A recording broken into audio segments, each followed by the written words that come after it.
Baik hadirin, sudah dekat kepada waktu asar, mudah-mudahan langsung naringali jam. Satu lagi ada yang nanya?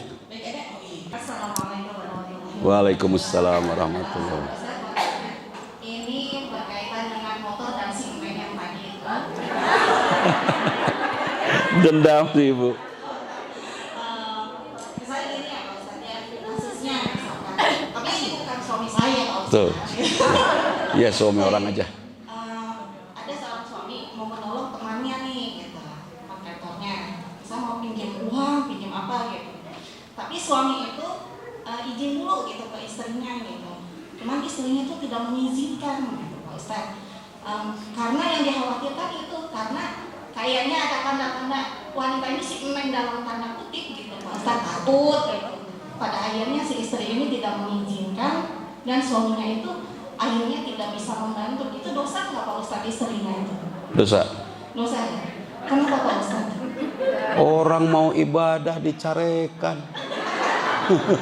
Tapi ibadahnya ngebantu si Neng. Siapa tahu si Neng itu pintu surga.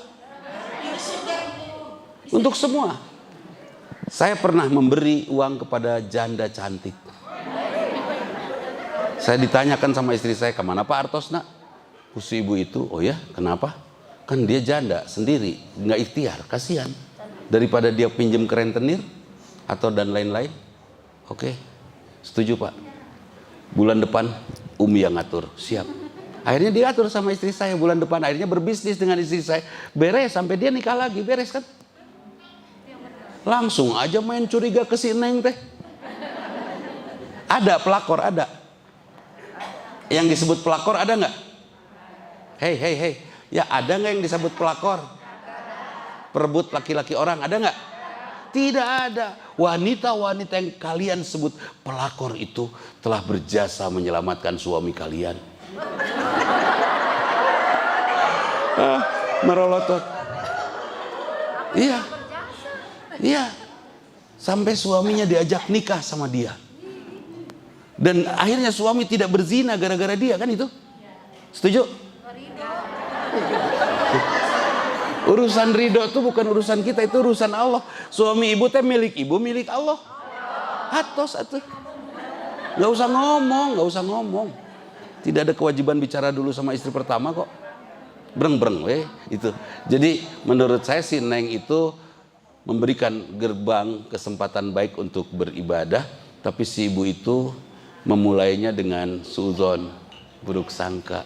Kalau orang sudah berburuk sangka semuanya akan buruk. Papa, di mana wayaki kakara datang?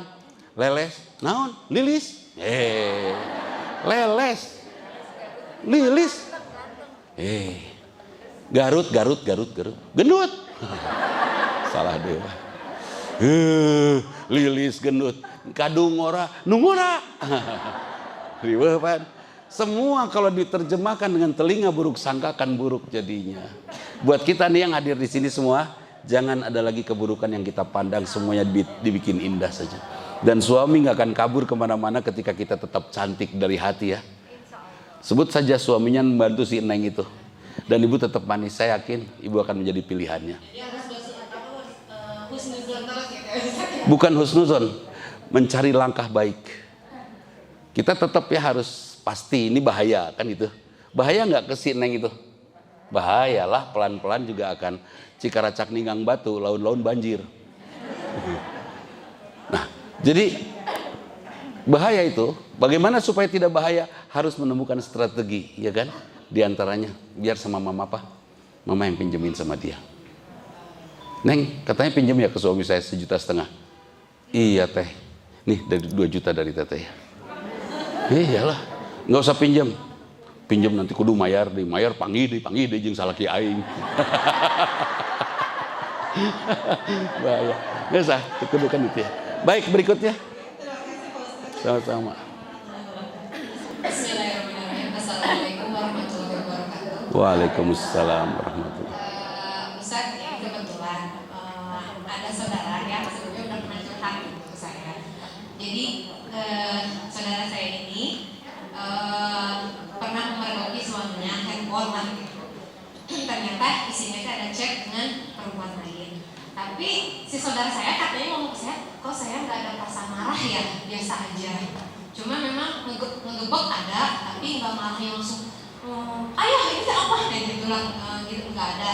Jadi dia cuma katanya sholat, ngaji, terus udahnya bilang ke suaminya ini WA dari siapa.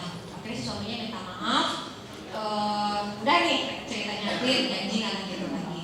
Nah yang kedua ketahuan lagi, katanya si istrinya nggak tahu ada feeling aja gitu ketika membaca ada lagi sama perempuan lain lagi gitu. Tapi sekali lagi si istrinya nggak ada perasaan kayak marah gitu, enggak, dia cuma sekedar sholat nangis udah aja. Akhirnya si suaminya itu minta maaf, tapi si suaminya ngomong gini, Neng kenapa kamu teh nggak pernah marah kalau saya kayak gini, emang gak ada rasa cemburu apa gitu. Itu yang pertama. Jadi saudara saya juga bingung kenapa dia nggak bisa marah kayak gitu.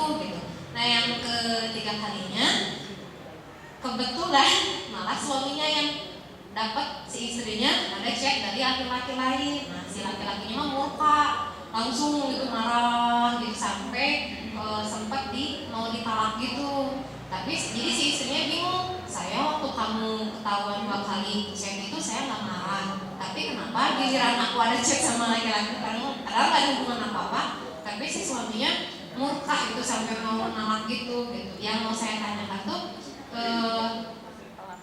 jadi si istri ini memang nggak ada rasa cemburu atau gimana ya Ustaz ya kalau kayak gitu, mohon penjelasannya. Ini Waalaikumsalam warahmatullahi wabarakatuh. Ini pasangan ahli surga, Bu.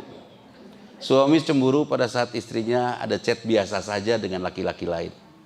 Itu kalau tidak cemburu suaminya dayus.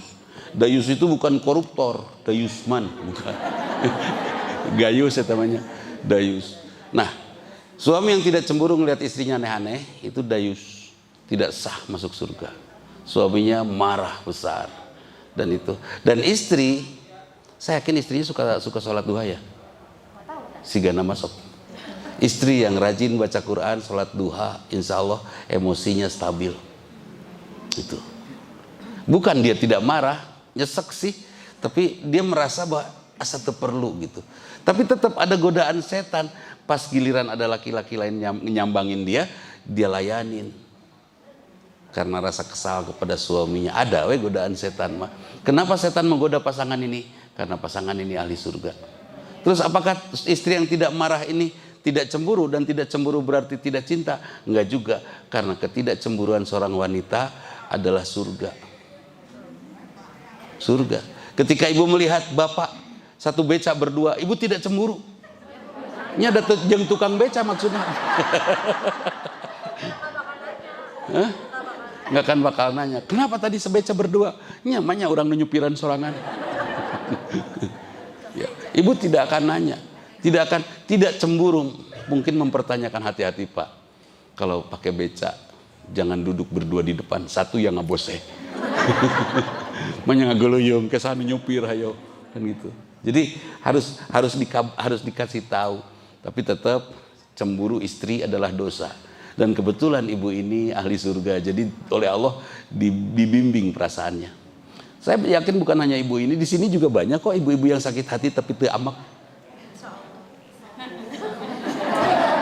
Pas subuh-subuh ban motor habis. Kemana ban motor? Digayem. Kan gitu nahan gitu kan. Banyak di sini saya yakin ngelihat wajah-wajahnya ada wajah-wajah kapaksa. Betul. Ini luar biasa ini. Baik, terakhir. Assalamualaikum warahmatullahi wabarakatuh. Izin bertanya Pak Ustaz, ini ada sedikit masalah di keluarga. Ibu, ya, suaminya tentara? Bukan, baik. Siun. Beberapa bulan yang lalu bapaknya meninggal, bapaknya kakak saya. Nah sekarang itu kemarin tuh ibunya nelpon saya, anaknya tuh jadi gimana ya? Karena pas stres apa gimana? Emang di keluarga kakak saya dulu tuh jadi masing-masing gitu. Ibunya ibadah sendiri, bapaknya sendiri, jadi anak-anaknya juga pada masing-masing. Nah sekarang apa karena beberapa bulan ini juga ada bapaknya yang biasa ngobrol gitu apa gimana? Jadi si anak tuh sekarang rungsing terus Pak Ustaz. Umur berapa, Bu? Anaknya berarti sekarang 20 tahun. Jadi kemarin itu udah 3 hari ibunya suruh keluar rumah, kakaknya yang udah nikah suruh keluar rumah sama piring sendiri. Gitu. Ininya sih dia ngekos, sama ibunya nggak dikasihkan, soalnya anaknya kan perempuan dua-duanya. Jadi ini gimana, kemarin saya dipanggil, saya mau ngasih nasihat, nggak boleh sama ibunya karena nanti takut anaknya marah ke saya, kata ibunya. Jadi gimana ya solusinya? Jadi saya tuh juga jadi bingung. Ya. Ya, Baik Bu, ada seperti itu. Anak 15-20 tahun ditinggal wafat. Itu ada apa ya? Ada stres tersendiri. Ada tekanan tersendiri dalam jiwanya. Itu berat Bu, untuk anak yang menjelang nikah bapaknya meninggal. Menjelang nikah loh ya, 20 tahunan kayak gitu, 19, 18, 20 tahun itu. Dan anak perempuan biasanya lebih dekat dengan bapaknya karena tempat curhat anak perempuan bapaknya. Ketika bapak mengucapkan akad nikah, menyerahkan anak perempuannya kepada laki-laki lain, cemburunya Bu, eta si minantu urang hayang ngaleg-leg minantu. Cemburu karena anak yang sudah kita besarkan diambil sama dia, cingkleng tuh. Tapi kalau tidak ada kewajiban untuk menikahkan, mungkin mau ada anak perempuan gak akan dikawinin, cemburu. Demikian juga ketika anak ini kehilangan bapaknya, jangan diusik, jangan diusik. Cukup kasih hadiah-hadiah indah saja, makanan yang dia suka ya, apa yang dia suka, apa yang biasa bapaknya berikan, kita beri kepada dia. Nggak usah dinasehatin, biarin aja, nggak usah. Itu perkembangan waktu, apalagi belum sampai 3 bulan ya. Biasanya terasanya 6 bulan. Kalau suami meninggal terasanya ya 6 bulanan juga sih. Baik, itu saja hadirin rahimakumullah. Mudah-mudahan Allah ridho kepada kita, mudah-mudahan Allah tuntun kita terus untuk tidak tersesat dalam perjalanan hidup kita insya Allah. Doakan ini hari pertama saya jalan-jalan dengan beberapa acara ke depan hari ini ya, mudah-mudahan sehat. Tidak hanya sehat, kasep. Kudu. Aya nu sehat teu kasep. Bawa latak ya, itu mudah-mudahan ibu semua juga mendapatkan ridho dari Allah, rizki lahir batin dari Allah, anak soleh-soleha, suami yang soleh ya Bu ya. Mudah-mudahan suami ibu menjadi ahli surga yang membawa ibu ke surga. Ya, suami ibu menjadi orang yang dicintai Allah, yang membawa ibu mendapatkan cinta Allah. Itu saja. Mohon maaf bila ada sesuatu yang tidak berkenan. Aku qouli hadza wa astaghfirullah li wa lakum. Assalamualaikum warahmatullahi wabarakatuh.